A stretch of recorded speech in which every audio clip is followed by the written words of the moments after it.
Hello, this is Dr. Dennis Bielfeldt of the Christ School of Theology.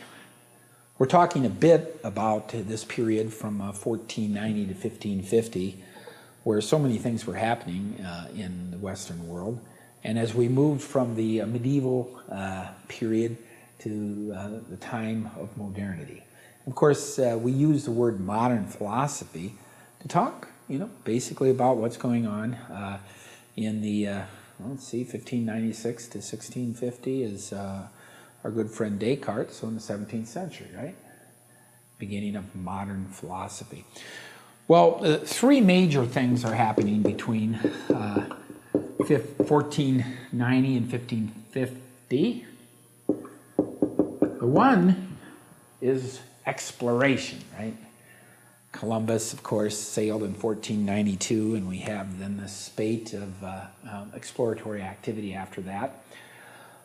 This is a time in which there's a development of practical values, values that work in the New World, right?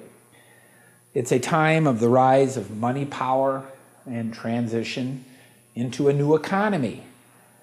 There's a radical increase in the use of money in financing entrepreneurial activities, particularly voyages.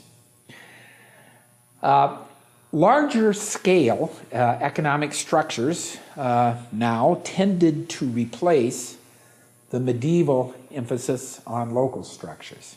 In the Middle Ages, of course, the guild was very important, and the local guild. But now we move to a different period. Larger economic structures have become important. There is a lifting of the proscriptions against usury and the rise of investment. It's rather difficult for us living in the early part of the 20th century to imagine a world without investment, because, of course, all of our tallest buildings are buildings in which guys are investing, right? The great financial centers of the Western world. And increasingly everywhere in the world, right? So there is a rise now of investment, a transition, a tendency now to understand material success as itself a part of a mark of divine favor, right?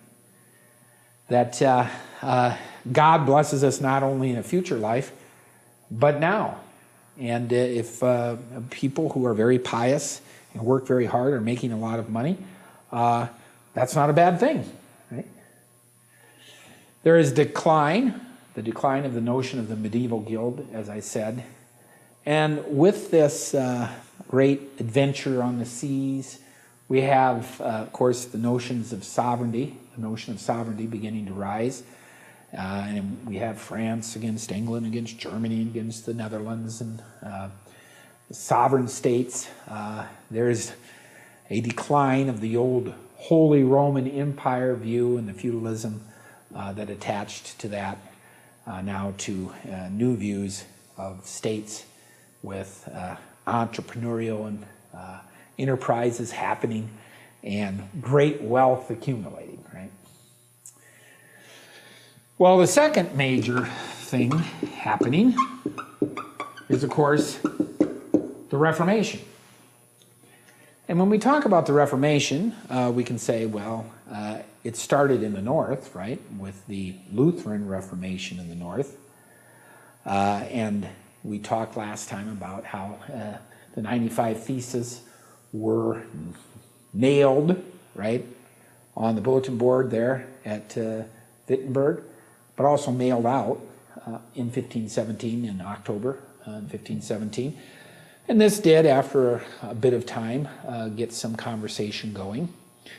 And all kinds of things happened in the Reformation. And of course, we have courses here at the Institute of Lutheran Theology that deal only with Reformation, so I won't go into this in a course dealing with the philosophical underpinnings of the theological tradition. But it's important to understand that Luther was trained at Erfurt, and Luther very much, by sort of his immediate gut instinct, was a nominalist. Got to tell you that. However, I'm not sure he's always anomalous when it comes to his theological thinking. That's a complicated issue.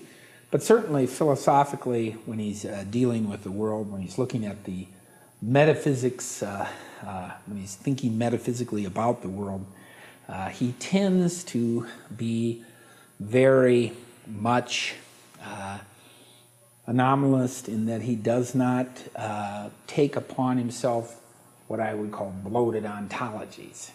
We don't find Luther very interested in distinguishing between the formal distinction and the real distinction and the rational distinction, unless to say, well, none of this stuff really matters when it comes to faith. He does do that sometimes in his disputations, but this is not a deep commitment he has to do philosophy for its own sake. Everything is in the service of the gospel.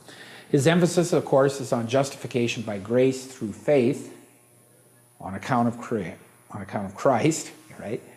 He claims there is no way to merit grace, and of course, the Reformation of the North is entirely Christocentric. Then we have the so-called Reformation of the South, and here we're talking about the Geneva Reformation. So we go down to Zwingli and, of course, John Calvin particularly.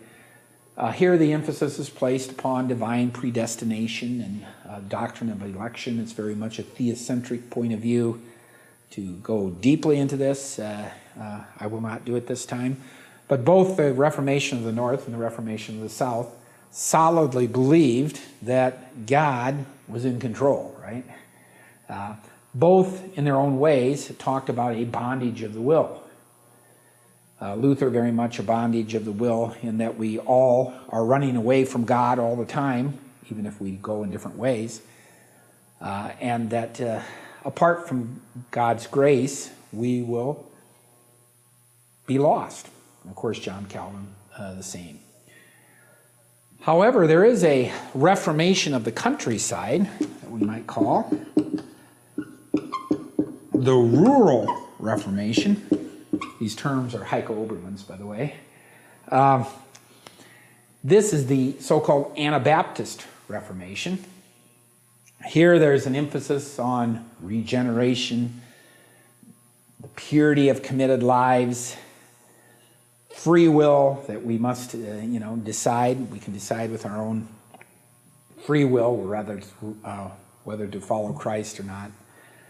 And of course, from the standpoint of the Anabaptist Reformation, they looked upon the Lutheran Reformation and the Reformation of the South as well, but particularly the Lutheran Reformation, and thought that, well, some of these Lutheran guys, they're talking the talk, but they're really not walking the walk, right?